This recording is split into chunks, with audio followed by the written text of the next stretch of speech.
As-tu déjà songé à pourquoi une femme qui dort seule, nuit après nuit, sans un époux à ses côtés, peut se sentir si vide et vulnérable? La solitude n'est pas seulement une condition émotionnelle, c'est un terrain fertile où l'ennemi tente de semer le désespoir et le doute. Mais la parole de Dieu nous offre une promesse puissante. Ton époux, c'est celui qui t'a faite, son nom est le Seigneur Tout-Puissant, Ésaïe 54/5. Cette vérité transforme la douleur de l'absence en un rappel que tu n'es pas seul, mais que tu appartiens à un Dieu qui t'aime profondément. Aujourd'hui, nous verrons comment cette promesse peut remplir ton cœur, fortifier ta foi et t'offrir une nouvelle compréhension de ta valeur et de ton but. Nous te montrerons comment redécouvrir ton identité spirituelle, alors que le monde semble l'ignorer. Es-tu prête à comprendre ce que Dieu a réservé pour toi, même au milieu de ta solitude? Parfois, le silence d'une chambre vide hurle plus fort qu'une foule. Une femme peut avoir une maison remplie d'objets, s'allonger chaque nuit dans un grand lit moelleux, fixer le plafond pendant que le monde dort, et pourtant ressentir le vide d'une absence qui ne s'apaise pas. Car dormir seul, nuit après nuit, n'est pas seulement une question physique, c'est une expérience spirituelle. C'est un terrain où l'âme est forcée de confronter des questions douloureuses, des pensées qui ne s'éteignent pas, et un désir profond d'appartenance qui ne trouve pas de repos. Mais et si je te disais que cette solitude n'est ni une punition, ni un échec, ni une conséquence inévitable? Et si Dieu œuvrait silencieusement dans cette nuit où personne ne t'enlace, pour te donner une identité qui ne dépend ni d'une alliance, ni d'un homme, ni d'une histoire d'amour terrestre? Lorsque nous ouvrons les Écritures et que nous les examinons attentivement, nous découvrons que les nuits solitaires font aussi partie du plan de Dieu. Non pas parce qu'il t'a oublié, mais parce qu'il a choisi de te réserver. La solitude, lorsqu'elle vient de Dieu, n'est pas un abandon, c'est une préparation. C'est une salle d'attente sainte, un terrain fertile où germe quelque chose qui ne pourrait pas croître si ta vie était remplie de bruit, d'engagement, de dépendances émotionnelles ou de routines partagées qui détournent ton regard du ciel. Dans 1 Samuel 1, nous voyons Anne, une femme sans enfant, avec un mari qui l'aimait, mais dont l'autre épouse l'a humiliée constamment. Elle pleurait, criait, se brisait dans la présence du Seigneur. Et au milieu de sa douleur, dans le silence de sa chambre, quelque chose se préparait dans l'invisible. Car, tandis que le monde ne voyait aucun fruit dans sa vie, Dieu avait déjà désigné Samuel, son fils, comme prophète. La solitude d'Anne n'était pas une erreur, c'était une antichambre. Beaucoup de femmes qui dorment seules croient que leur lit vide est la preuve d'une promesse brisée. Peut-être as-tu rêvé de fonder une famille, de partager ta vie avec quelqu'un, de construire une histoire à deux. Peut-être pensais-tu qu'à ce stade, tu serais accompagnée, comprise, aimée de manière constante. Pourtant, tu te retrouves à prier seul, à manger seul, à pleurer en silence. Mais dans la parole, Dieu ne supprime pas les histoires qui semblent inachevées, il les transforme. Le psaume 147/3 dit « Il guérit ceux qui ont le cœur brisé et pansent leurs blessures ». Il ne s'agit pas seulement d'un réconfort émotionnel, mais d'une restauration spirituelle. Car dans cette chambre silencieuse, alors que ton âme aspire à une compagnie, l'Esprit de Dieu travaille au plus profond de ton être, façonnant ton caractère, t'apprenant à aimer sans rien attendre en retour, purifiant ton identité de tout ce qui ne vient pas de lui. Pense à Marie, la mère de Jésus. Bien qu'elle n'ait pas été seule au sens strict, elle a vécu des moments de profond isolement. Quand l'ange lui a annoncé qu'elle concevrait par l'Esprit Saint, son entourage ne l'a pas compris. Son fiancé a voulu la quitter en secret. La société l'aurait accusée de déshonneur. Qui pouvait l'accompagner dans cette expérience unique? Dieu seul. Et il l'a fait. Il ne l'a jamais laissée seule, pas une seconde. Il l'a préparée, fortifiée, enveloppée de sa grâce pour qu'elle puisse supporter ce que les autres ne comprendraient pas. Il en va de même pour toi. Quand tu sens que personne ne peut comprendre ce que tu vis, quand il est difficile de mettre des mots sur la tristesse de ne pas partager ta vie avec un compagnon, Dieu lui-même se rend présent, non seulement comme celui qui comprend, mais comme celui qui t'accompagne à chaque respiration. Dieu ne se presse pas. Il n'agit pas selon l'horloge humaine. Pendant que tu comptes les années écoulées, lui compte les couches de maturité qu'il a déposées en toi. Pendant que tu penses que tu es en retard, il voit que tu avances vers une version de toi-même capable de recevoir des promesses plus grandes que celles que tu avais imaginées. Car certaines promesses ne peuvent arriver quand notre cœur est distrait, attaché, ou en attente qu'un autre les complète. Dieu ne partage pas sa gloire. Il te veut entière en lui avant que tu puisses te partager avec un autre être humain. Ésaïe 40/31 déclare « Mais ceux qui se confient en l'Éternel renouvellent leur force, ils prennent leur envol comme les aigles, ils courent sans se lasser, ils marchent sans se fatiguer. » Cette attente n'est pas une pause, c'est une plateforme. C'est une transformation qui t'élève. Tu es en train d'être renouvelé, même si tu ne le vois pas encore. Au fil des années, j'ai parlé à des femmes qui ont vécu des décennies dans des lits solitaires. Certaines ont été abandonnées par des maris qui n'ont pas su valoriser ce qu'ils avaient. D'autres ne se sont jamais mariées, malgré un désir ardent. Certaines ont élevé des enfants sans soutien. D'autres ont consacré leur vie au service de Dieu, renonçant à la compagnie romantique. Mais en chacune d'elles, j'ai découvert une force qui ne vient pas de ce monde, une sérénité inexplicable par la logique humaine, une dignité qui ne peut naître que chez une femme qui, au lieu de se briser face à ce qui manque, s'est attachée à ce qui demeure. Et ce qui demeure, ce qui n'a jamais bougé, c'est la présence de Dieu. Il n'a cessé de te couvrir, de te parler, de marcher avec toi. Il n'est pas facile d'entendre cela quand le cœur souffre, quand l'oreiller connaît tes larmes et que l'avenir semble incertain. Mais c'est précisément dans ces moments que la foi devient plus qu'un discours. C'est là que tu apprends à dire, bien que mon âme se sente vide, je sais que Dieu est là. Bien que mon lit soit vide, mon esprit ne l'est pas. Dans Lamentation 3h25-26, nous trouvons un joyau caché, l'Éternel est bon pour ceux qui se confient en lui, pour l'âme qui le cherche. Il est bon d'attendre en silence le secours de l'Éternel. Quelle divine contradiction! Le silence qui semble un abandon est en réalité un espace sacré où le salut se prépare. Dans ta chambre, là où il n'y a aucun bruit extérieur, Dieu parle plus fort que tu ne le crois. Certaines femmes ont appris à dormir seules sans se sentir seules, car elles ont fait de leur lit un autel, de leur nuit un temps de prière, de leur solitude une rencontre avec le ciel. Non pas parce qu'elles n'ont pas désiré avoir quelqu'un à leur côté, mais parce qu'elles ont compris que ce dont leur cœur a besoin n'est pas simplement un corps à proximité, mais une présence qui comble tout vide, la présence de Dieu. Quand tu fais de ta chambre un lieu de communion avec l'Esprit Saint, quelque chose change. Tu ne te couches plus en te lamentant, mais en te reposant. Tu ne te réveilles plus en te demandant pourquoi tu es seul, mais en remerciant pour ce que Dieu fait en secret. Car il récompense ce qui est fait dans l'ombre, et il n'y a pas d'endroit plus sacré qu'une femme à genoux dans sa chambre, parlant au Dieu qui la voit et l'appelle par son nom. Ne laisse pas le monde te dire que tu es incomplète. Ne permets pas à la culture ou à tes propres pensées de te faire croire que tu vaux moins parce que tu n'as pas de mari à tes côtés. Ton identité ne réside pas dans ton statut matrimonial, elle réside dans ta position devant le trône de Dieu. Tu es fille du roi, et cette vérité est plus grande que tout désir non exaucé. Romains 8h17 l'affirme avec force, et si nous sommes enfants, nous sommes aussi héritiers, héritiers de Dieu, co-héritiers de Christ. Rien ne te manque quand tu es héritière du ciel. Rien ne te limite quand Dieu t'a appelé à vivre dans la plénitude, même dans l'attente. Rappelle-toi l'histoire de Ruth. Elle n'a pas commencé avec un mari, mais avec une perte. Devenue veuve, jeune, sans avenir apparent, elle a suivi une belle-mère amère, sans certitude. Mais dans sa fidélité silencieuse, dans son humilité, dans son obéissance à ce qu'elle ne comprenait pas, Dieu écrivait une histoire qui la relierait à la lignée du Messie. Et si ton histoire était aussi tissée de fils invisibles qui, un jour, révéleront un chef-d'œuvre de gloire? Et si chaque nuit où tu dors seul était un acte de foi, une graine qui germe pour fleurir au temps parfait de Dieu? L'ennemi veut te faire croire que ta solitude est un signe d'échec, mais Dieu la voit comme une marque de destinée. Car seules les femmes fortes, courageuses, sensibles à sa voix, sont capables de supporter le silence sans capituler, de contempler l'absence sans ressentiment, d'attendre sans désespérer. Et toi, même si tu ne le ressens pas toujours, tu es cette femme. Une femme que Dieu forme pour quelque chose que tout le monde ne comprendra pas. Une femme qui sera un témoignage que la plénitude ne dépend pas d'un autre être humain, mais d'une connexion profonde et constante avec le Créateur. Tu n'es pas seul, tu ne l'as jamais été. Dans chaque larme, chaque nuit froide, chaque soupir caché, Dieu était là. Pas comme un spectateur lointain, mais comme un père proche, un sauveur tendre, un époux fidèle. Il ne t'a pas oublié. Il est en train d'écrire quelque chose que tu ne peux pas encore voir. Et quand tu le verras, quand l'histoire complète se révélera, tu comprendras que chaque nuit seule était une page nécessaire pour composer le chapitre le plus glorieux de ta vie. Il y a une vérité puissante qui transforme complètement la manière dont une femme affronte sa solitude. Tu n'es pas sans époux, tu es sous la couverture de celui qui t'appelle sienne. Ésaïe 54/5 le déclare avec une certitude impossible à ignorer, car ton époux, c'est celui qui t'a faite, l'Éternel des armées est son nom, et ton Rédempteur, c'est le Saint d'Israël, il s'appelle le Dieu de toute la terre. Ce n'est pas une métaphore poétique ni un simple réconfort symbolique, c'est une affirmation divine. Dieu ne se contente pas de vouloir être ton refuge, ta force ou ton guide. Il se révèle comme ton époux, une figure d'amour, d'intimité, d'alliance, d'engagement et de couverture éternelle. Quand on comprend cette révélation, l'espace vide à côté de toi dans le lit n'est plus un symbole d'absence, mais le signe d'une présence supérieure qui a choisi d'occuper cette place avec un dessein éternel. Dès le commencement de la création, Dieu a conçu le mariage comme une image terrestre d'une réalité spirituelle.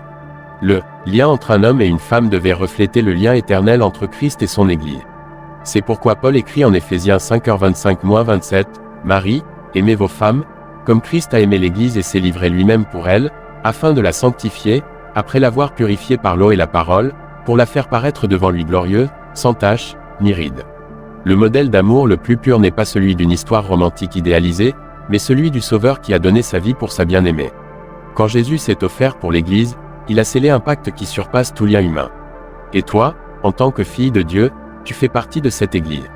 Tu es une partie de cette épouse pour laquelle il s'est donné sans réserve. Le titre d'épouse ne t'est pas étranger simplement parce qu'il n'y a pas d'homme dans ta maison. C'est un titre que le ciel t'accorde lorsque tu reconnais ton Créateur comme ton époux éternel. Dans l'Ancien Testament, Dieu parle à travers le prophète Osée pour illustrer sa relation avec son peuple.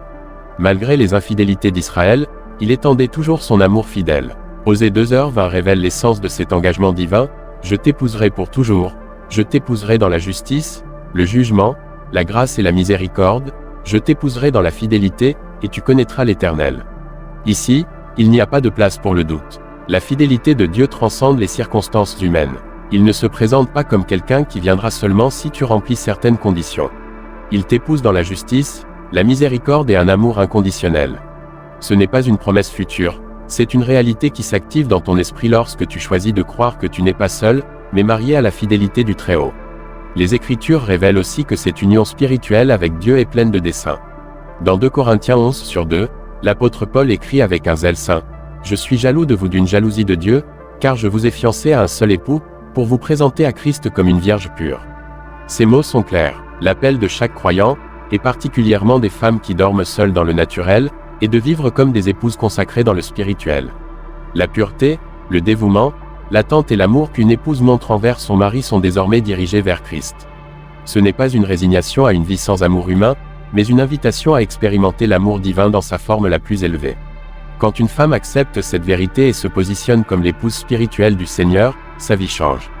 L'insécurité disparaît, car sa valeur ne dépend plus du regard ou de la présence d'un homme. L'anxiété s'éteint, car son avenir n'est pas entre des mains humaines, mais scellé dans la volonté de Dieu. La comparaison avec les autres s'efface, car elle comprend que son histoire est unique et unie à une relation parfaite avec celui qui ne la quittera jamais. Cette relation ne console pas seulement, elle donne du pouvoir. Car s'il lui est ton époux, tu es sa bien-aimée, son délice, sa priorité. Peu importe si ton lit est vide, ton esprit est rempli de la présence de celui qui t'aime d'un amour éternel. Dieu ne te donne pas ce titre symboliquement, il le soutient par des actes. Quand tu cries dans la solitude, il répond.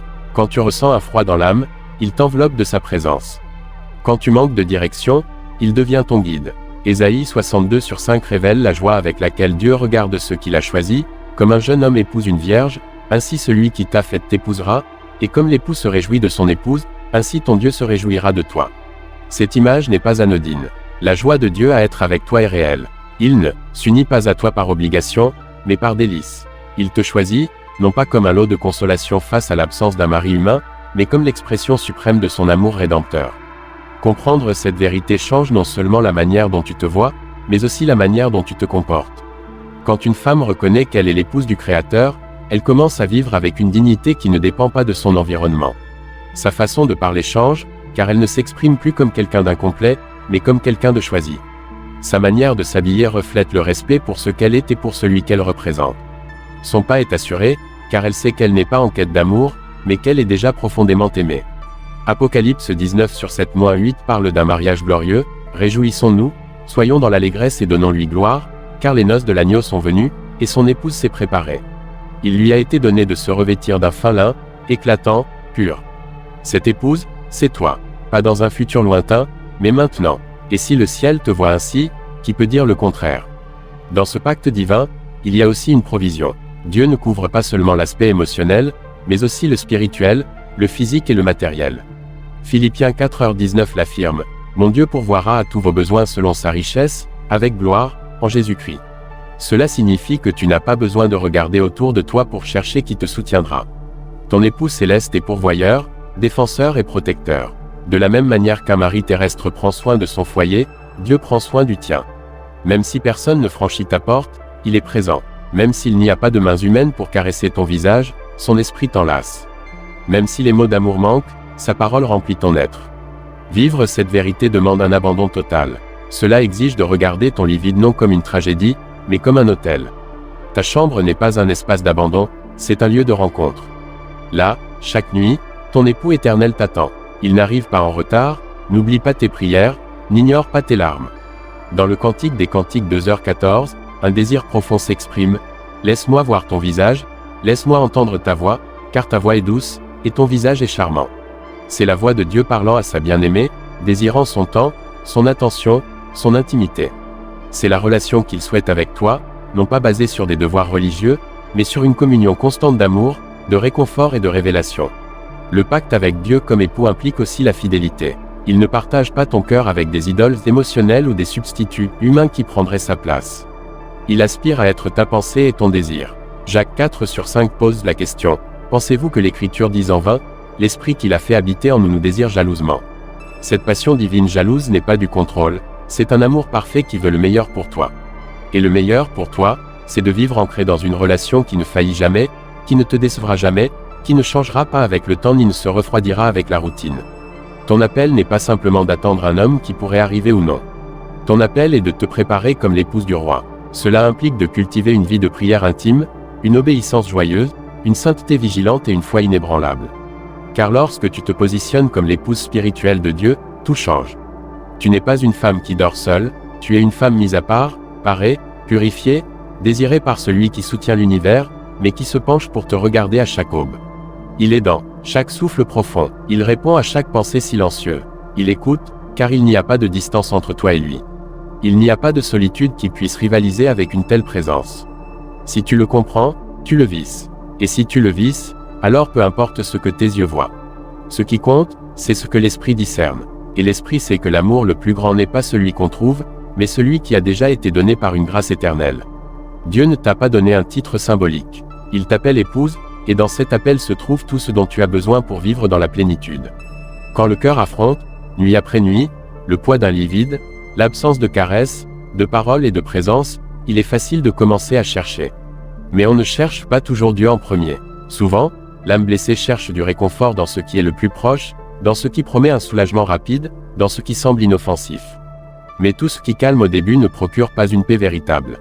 Tout ce qui soulage momentanément n'édifie pas l'esprit. L'ennemi sait qu'une femme seule peut être une menace pour son royaume si elle reste ferme. C'est pourquoi il l'attaque là où elle est la plus vulnérable, dans son besoin d'affection, dans son désir de se sentir aimé, dans sa faim d'attention. Ainsi commence une bataille invisible qui se livre chaque nuit, lorsque les émotions cherchent des réponses et que le cœur est tenté de combler par des substituts un vide que seul Dieu peut remplir. L'Écriture met en garde avec clarté contre cette réalité. Dans Jérémie 2h13, le Seigneur dit, « Car mon peuple a commis 2 maux. Ils m'ont abandonné, moi, la source d'eau vive, et ils se sont creusés des citernes crevassées, qui ne retiennent pas l'eau. » C'est ainsi que le cœur agit lorsqu'il tente de remplacer la présence de Dieu par d'autres sources. Ce sont des citernes crevassées, elles promettent d'étancher la soif, mais ne remplissent jamais. Ce qui commence comme une distraction peut devenir une dépendance émotionnelle, une dépendance affective, une chaîne qui emprisonne l'âme. Car lorsqu'on ne cherche pas Dieu comme première source, on finit inévitablement par boire à des sources contaminées. Et l'âme le sait, c'est pourquoi elle se sent vide, même lorsque le corps est occupé ou que l'esprit est distrait. L'âme connaît son origine et ne peut trouver de repos dans ce qui ne vient pas de son Créateur. Proverbe 14h12 révèle un avertissement clé, il y a un chemin qui semble droit à l'homme, mais son issue, c'est la voie de la mort. Beaucoup de femmes qui dorment seules ont été tentées par des chemins qui, au départ, semblaient légitimes, une conversation innocente qui s'est transformée en dépendance, un souvenir du passé qui a ravivé des sentiments qu'il aurait fallu enterrer, un réconfort physique qui semblait combler l'âme, mais qui a ensuite apporté culpabilité, vide et désillusion. Le cœur humain veut se justifier, dire qu'il a le droit de chercher de l'affection, qu'il n'y a rien de mal à avoir de la compagnie, qu'il n'y a pas de raison de rester seul si longtemps. Mais l'Esprit Saint ne parle pas selon la logique, il parle selon la vérité éternelle. Et la vérité, c'est qu'aucune affection qui se place avant la volonté de Dieu n'apportera une bénédiction durable. Ce qui est construit en dehors de son dessein finira par se briser, tôt ou tard. Dans le livre des Nombres, un moment tragique est relaté. Le peuple d'Israël, au milieu du désert, a commencé à se mêler à des femmes étrangères et à tomber dans des pratiques qui déshonoraient Dieu. Nombre 25/1-3 rapporte, Israël demeurait à Sittim, et le peuple commença à se livrer à la débauche avec les filles de Moab. Elles invitèrent le peuple, au sacrifice de leur Dieu, le peuple mangea et se prosterna devant leur Dieu. Ainsi Israël s'attacha à Baal Peor, et la colère de l'Éternel s'enflamma contre Israël. Cela n'a pas commencé par une rébellion ouverte. Cela a commencé par un désir mal orienté, une recherche erronée, un cœur qui n'a pas su discerner que tout ce qui offre de la proximité ne porte pas de bénédiction. Il en va de même aujourd'hui. Les invitations continuent d'arriver, bien qu'elles ne se présentent plus sous la forme de filles de Moab, mais comme des opportunités déguisées, des messages qui éveillent des émotions, des décisions impulsives motivées par la douleur d'être seul. Romains 6h16 pose une question ferme. Ne savez-vous pas que, si vous vous livrez à quelqu'un comme esclave pour lui obéir, vous êtes esclave de celui à qui vous obéissez, soit du péché pour la mort, soit de l'obéissance pour la justice. Il n'y a pas de terrain neutre dans l'âme. Soit on vit selon l'esprit, soit on tombe sous la domination de la chair. Et quand une femme qui dort seule cède à l'impulsion de chercher dans l'erreur ce que seul le ciel peut donner, elle devient, sans s'en rendre compte, esclave de ce qui promettait la liberté. La relation qui a commencé comme une évasion devient une chaîne.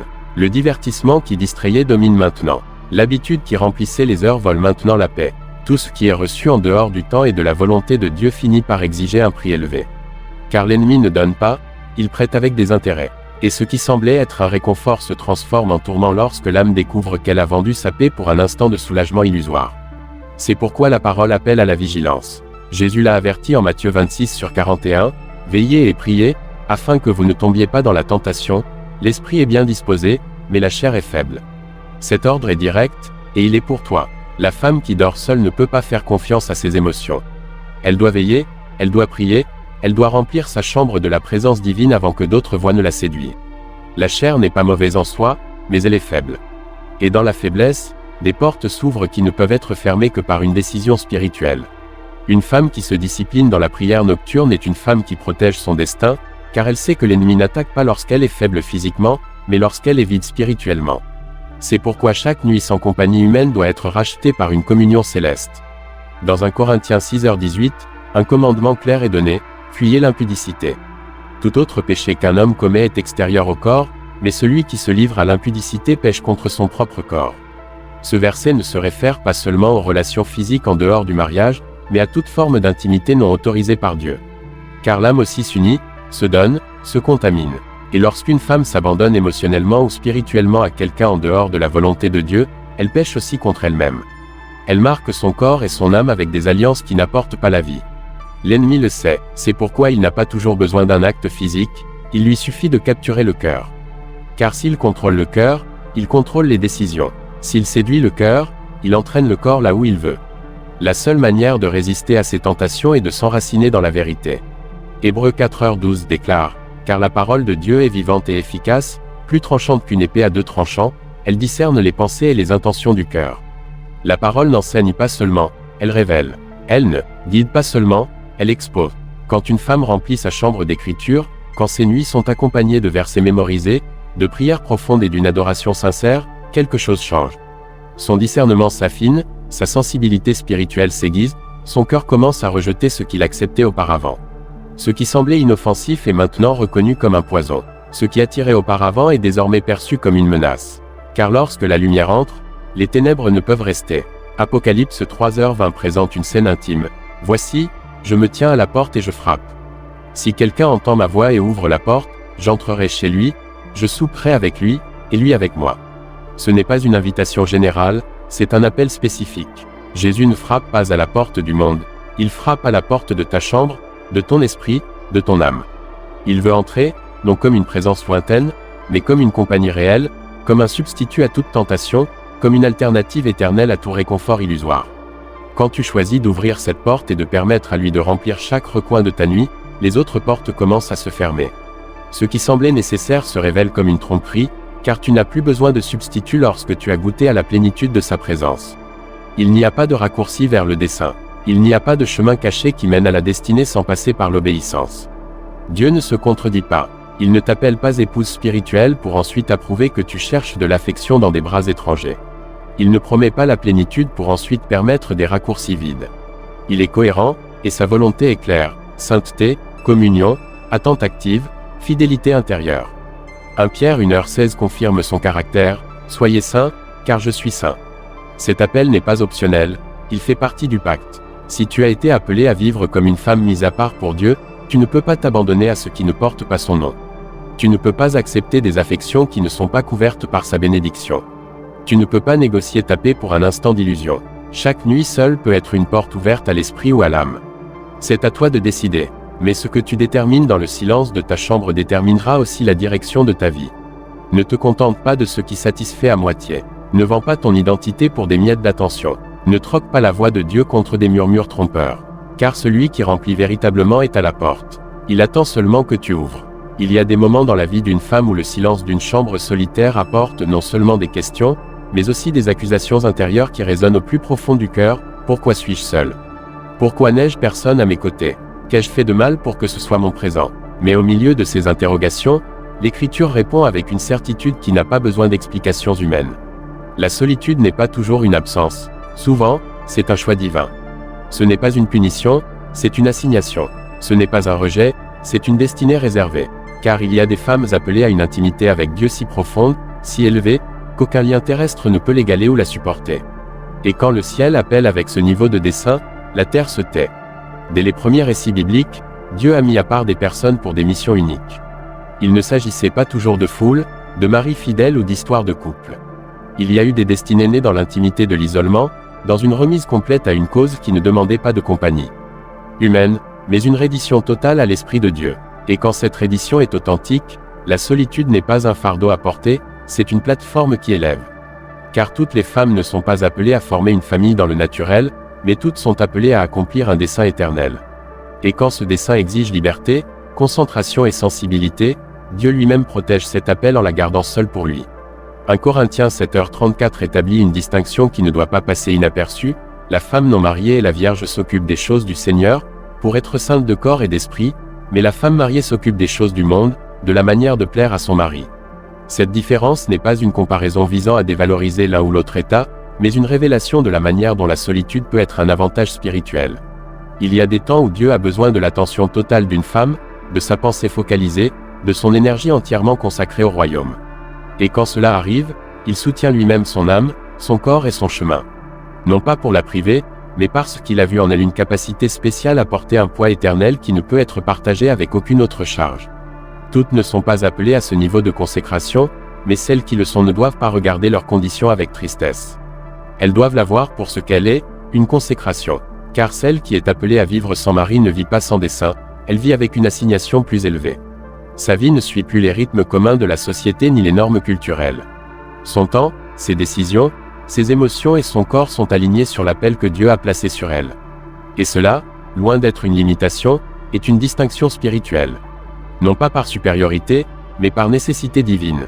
Quand Dieu veut manifester quelque chose qui ne peut couler que d'une femme mise à part, il veille à ce que rien ne la détourne. Et si elle reste fidèle, il la remplit d'une plénitude qu'aucun autre lien ne peut offrir. L'Évangile n'établit pas le mariage comme une condition obligatoire pour valider la vie d'une femme. L'Évangile établit l'obéissance comme le chemin vers la plénitude. Jésus n'a pas dit que celui qui se marie trouverait le royaume, il a dit que celui qui perdrait sa vie pour lui la trouverait.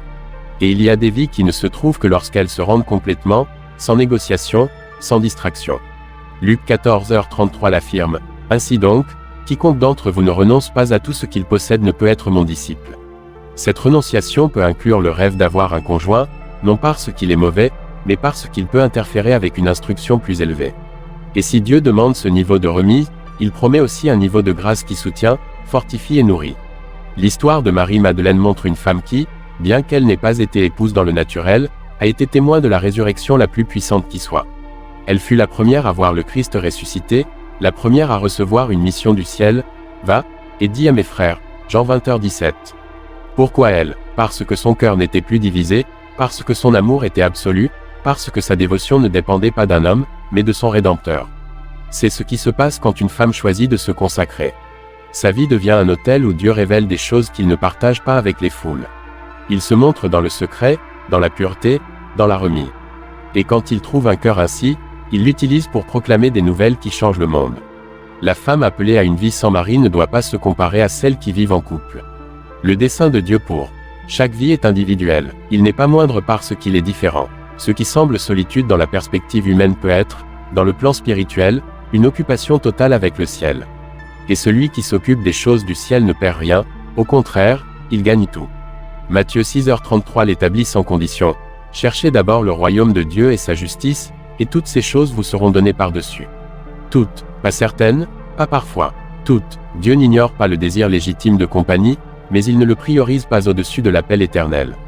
Et quand il voit une femme rendue, il ajoute ce qui est nécessaire, au temps parfait, dans la mesure juste. La solitude n'est pas une terre sans maître, c'est un terrain saint si elle est vécue sous le pacte.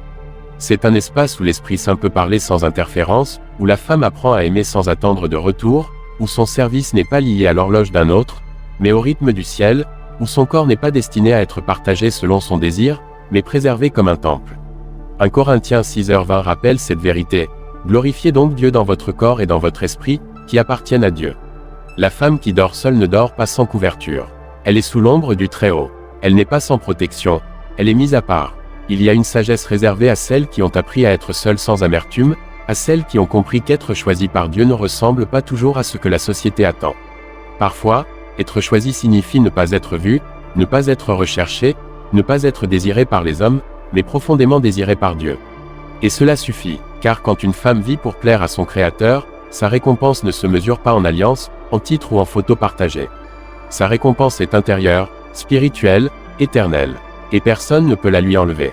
Ésaïe 56/3-5 offre une promesse que beaucoup ont ignorée, que l'eunuque ne dise pas « Voici, je suis un arbre sec ». Car ainsi parle l'Éternel, aux eunuques qui gardent mes sabbats, qui choisissent ce qui me plaît et qui s'attachent à mon alliance, je donnerai dans ma maison et dans mes murs un lieu et un nom meilleur que des fils et des filles, je leur donnerai un nom éternel, qui ne périra pas. Bien que ce passage ne parle pas spécifiquement des femmes, le principe est clair. À ceux qui renoncent pour la cause du royaume, il est donné un nom, un honneur, un héritage qui transcende tout lien terrestre. Dieu ne forgeait pas ceux qui ont offert ce qu'ils désiraient le plus. Il le transforme en quelque chose de supérieur. Il n'y a pas de chemin plus plein que celui parcouru en sachant que chaque pas répond à une voie supérieure. Et si cette voie a dit « Reste », alors rester est obéissance. Si elle a dit « Attends », alors attendre est foi. Si elle a dit « Sers », alors servir est adoration. La femme qui dort seule et qui a été mise à part pour un dessein éternel ne vit pas par l'émotion. Elle vit par conviction. Elle ne se définit pas par ce qu'elle n'a pas, mais par ce qui lui a été révélé. Et ce qui est révélé ne se voit pas toujours, mais transforme toujours. Dieu ne s'est pas trompé à ton sujet. Il n'a pas oublié ton nom. Il n'a pas ignoré tes prières. Il n'a pas mis ton histoire en suspens. Il sait pourquoi tu es encore seul. Il sait ce qu'il prépare. Et si sa décision a été de te garder sans partenaire jusqu'à maintenant, ce n'est pas par négligence, c'est par dessein. Car tout ce qui est précieux ne se partage pas. Ce qui est le plus sacré se garde.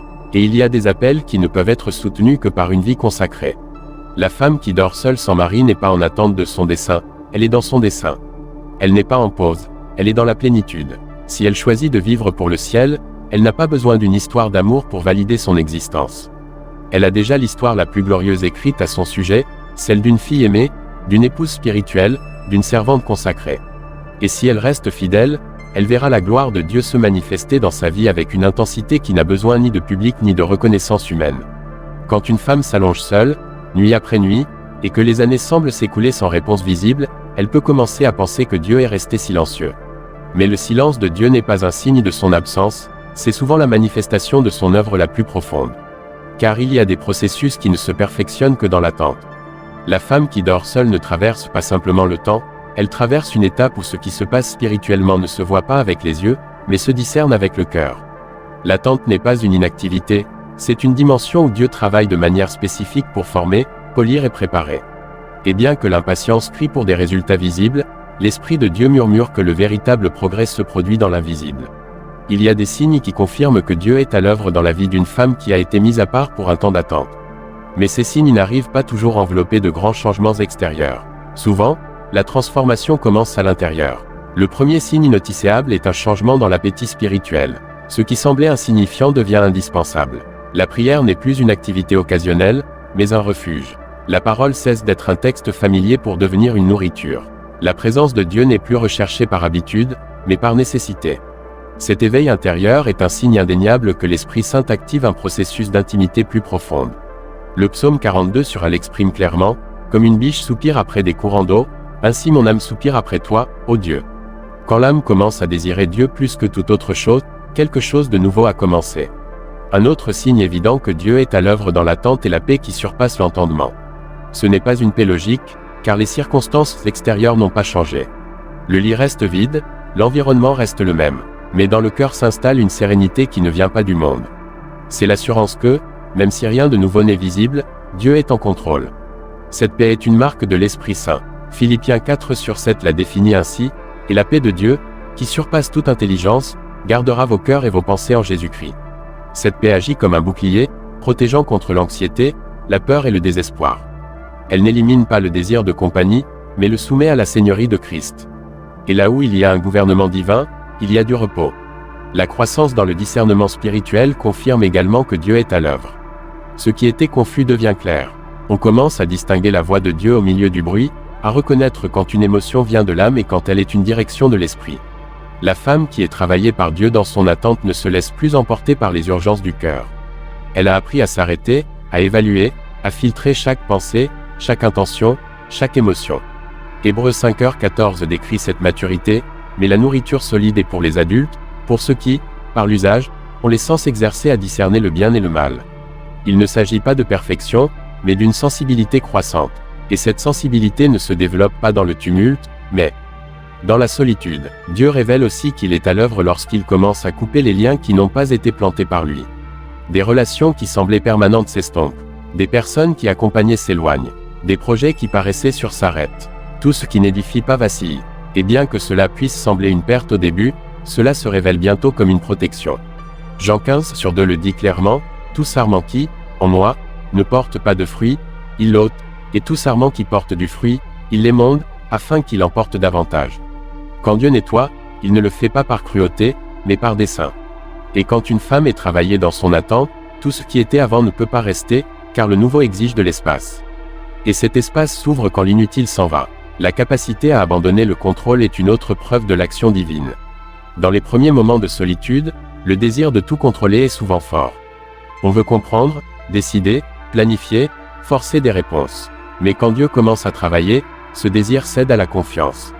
Proverbe 3/5-6 instruit avec précision, « Confie-toi en l'Éternel de tout ton cœur, et ne t'appuie pas sur ta sagesse, reconnais-le dans toutes tes voies, et il aplanira tes sentiers. » La femme qui fait confiance cesse d'insister sur ses propres délais, ses propres chemins, ses propres idées. Elle reconnaît que seul Dieu sait ce qui convient. Et cette reddition ouvre des portes que l'anxiété ne pourrait jamais ouvrir. Dans le processus d'attente, un éveil du dessein se produit également. Ce qui était une vie axée sur la réalisation d'un objectif relationnel devient une vie axée sur l'obéissance à une mission. On n'attend plus seulement quelqu'un, on attend en Dieu pour quelque chose. La vie s'organise autour du royaume. On sert, on intercède, on édifie les autres. Et sans s'en rendre compte, la femme commence à marcher dans ce pourquoi elle a été conçue avant même sa naissance. Jérémie 1/5 l'affirme, « Avant que je t'eusse formé dans le ventre de ta mère, je te connaissais, et avant que tu fusses sorti de son sein, je t'avais consacré, je t'avais établi prophète pour les nations. » Toutes ne prophétisent pas avec des paroles. Certaines prophétisent par leur obéissance, leur silence consacré, leur témoignage discret, leur attente active et sainte. Le temps d'attente devient ainsi une saison de fertilité spirituelle. Ce qui n'est pas visible dans le physique se prépare dans l'éternel. Galates 6/9 offre une promesse pour ceux qui sont restés fermes. « Ne nous lassons pas de faire le bien, car nous moissonnerons au temps convenable, si nous ne nous relâchons pas. » Ce temps convenable n'est pas le nôtre, c'est celui de Dieu. Mais il est parfait, et pendant qu'il arrive, Dieu ne reste pas immobile. Il façonne, il pose des fondations, il affermit des racines. Car ce qui viendra ne sera pas léger, ce sera fort, et cela nécessitera une base inébranlable. C'est pourquoi chaque nuit seule, chaque prière sans réponse apparente, chaque moment de calme apparent est chargé d'une activité céleste. Quand Dieu travaille dans l'attente, il fortifie aussi le caractère. La femme qui réagissait autrefois avec colère répond maintenant avec douceur. Celle qui doutait croit désormais. Celle qui abandonnait persiste maintenant.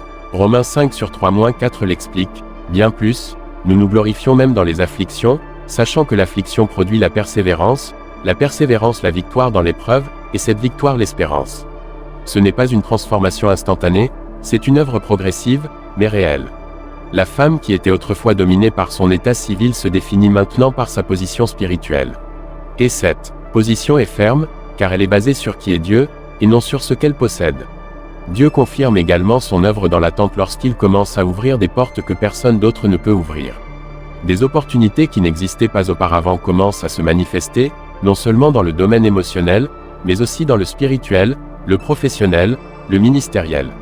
Car quand une femme est fidèle dans le secret, Dieu la récompense dans le visible. Matthieu 6/6 le garantit, « Mais toi, quand tu pries, entre dans ta chambre, ferme ta porte, et prie ton Père qui est là dans le lieu secret, et ton Père, qui voit dans le secret, te le rendra publiquement. La récompense n'est pas seulement ce qui est reçu, c'est ce en quoi on se transforme.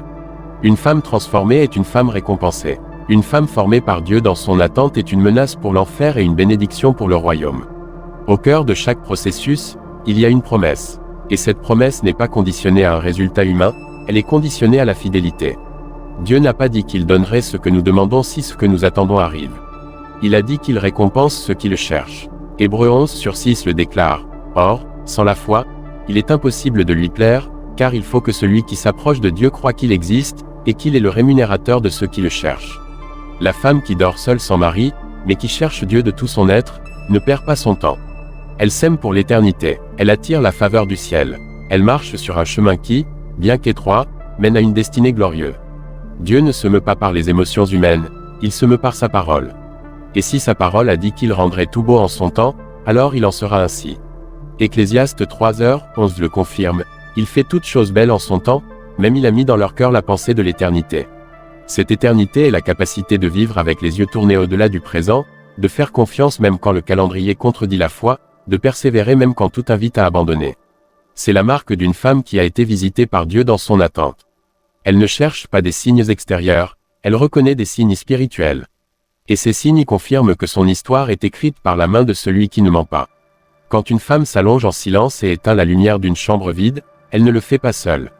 Chaque nuit où elle étend son corps sur un lit sans compagnie, Dieu reste à ses côtés, veillant sur son repos, observant son âme, la couvrant de promesses qui ne s'évanouissent pas avec le temps.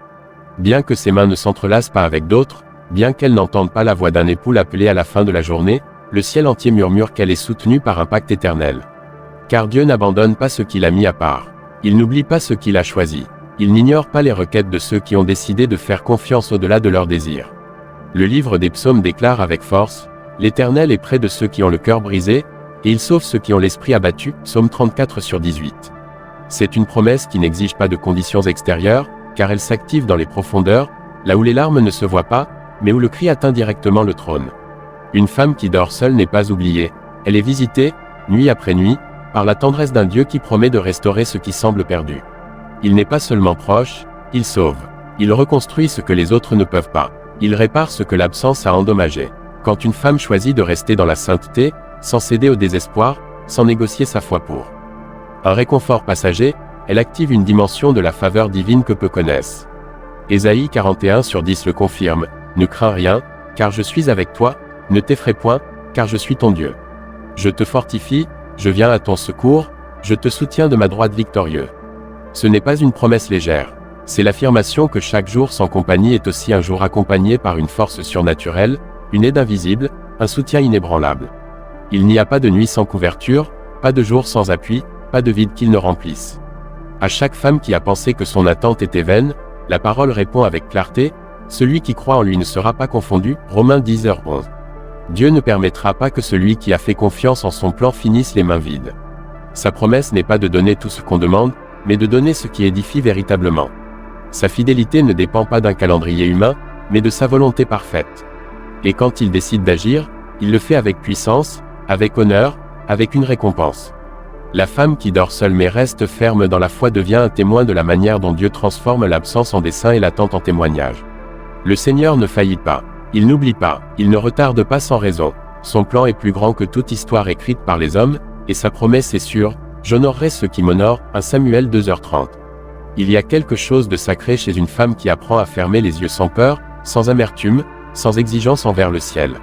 Une femme qui, même sans un époux pour la couvrir sur la terre, s'endort en sachant qu'elle est protégée par la présence du Très-Haut. Cette femme n'attend pas d'être complétée, elle l'a déjà été au plus profond. Son histoire n'est pas une histoire d'absence, mais de plénitude invisible. Son témoignage ne sera pas raconté par les liens qu'elle a formés, mais par l'identité qu'elle a osé assumer, fille aimée, épouse de l'agneau, compagne de l'esprit. Elle n'est pas marquée par ce qui lui a manqué, mais par ce qu'elle a tenu bon face à tout ce qui n'est pas arrivé. Une femme qui dort seule n'a pas besoin de réconfort émotionnel si elle a compris que la foi est son repos. Son âme ne réclame pas d'explication, car elle a appris à faire confiance sans voir. Il y a en elle quelque chose qui transcende la logique et vainc le désespoir. Ce qui la soutient n'est pas une promesse d'avenir, mais une certitude présente, Dieu est là. Dieu voit, Dieu connaît, et cette connaissance divine est plus intime que tout autre. Il connaît son chemin, ses pensées au réveil, ses larmes dans le secret, son abandon silencieux, sa résistance quotidienne. Il voit tout, et non seulement il voit, mais il honore. Celle qui dort seule et qui a fait du ciel sa demeure est plus accompagnée que beaucoup qui s'allongent à côté de quelqu'un mais se sentent vides. Car il ne s'agit pas d'avoir quelqu'un à ses côtés, mais d'avoir un sens à l'intérieur. Le dessein n'arrive pas toujours sous la forme que le monde attend. Il y a des femmes qui vivront sans partager un toit, mais qui partageront des révélations accordées uniquement à ceux qui ont été fidèles dans le silence. La fidélité dans le secret est une flamme qui ne s'éteint jamais, car elle ne dépend pas de la reconnaissance, mais de la dévotion.